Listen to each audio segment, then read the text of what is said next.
What's going on YouTube? This is a 2-minute video about what testing I've done using the Quest 2 as an night vision device. Here we go. So, long story short, the Quest 2 by itself cannot see anything in the dark. It needs an infrared illuminator source.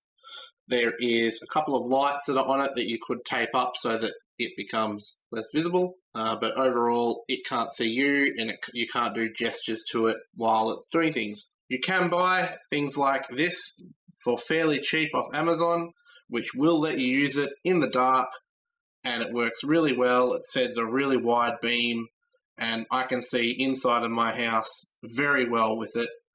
Walk around, navigate, do gestures, do everything in the pitch black, apart from the fact that this infrared light's not very good quality and has a little bit of red bleed, so you can see when it's on.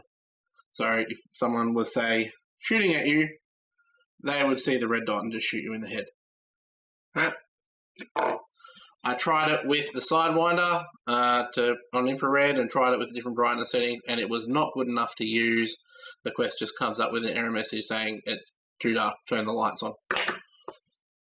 With the small one, I was able to navigate outside, not fall in holes, walk up and down my stairs and a bunch of other things in pass-through mode, and it worked pretty well, but if I didn't know where I was going, I couldn't see further ahead than my navigation, so I could probably follow a road, but I wouldn't know if someone's standing there about to ambush me 20 meters away.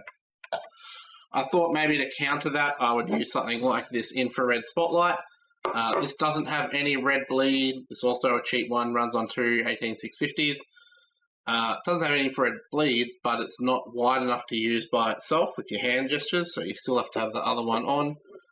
And even though it blasts a really big view, the quality of the cameras in this is not good enough to discern there's a person standing on the road 30 meters in front of you looking at you, or that's a letterbox, for example. So all in all, I would say that using the Quest 2 as a cheap man's dual-purpose night vision is not tenable, and it would only really work for maybe inside your own house. You could probably figure out a way to get one that spreads around infrared light inside your house, even maybe some permanently fixtured lights or security cameras. That's kind of what I do around the outside of my property, and you could navigate and see what's going on outside and around your property or around your house if your security cameras are infrared lights as well. But in terms of standalone navigating from point A to point B where you don't have infrastructure, no go, doesn't work. So thumbs down, need to actually buy some night vision now. Thanks for watching.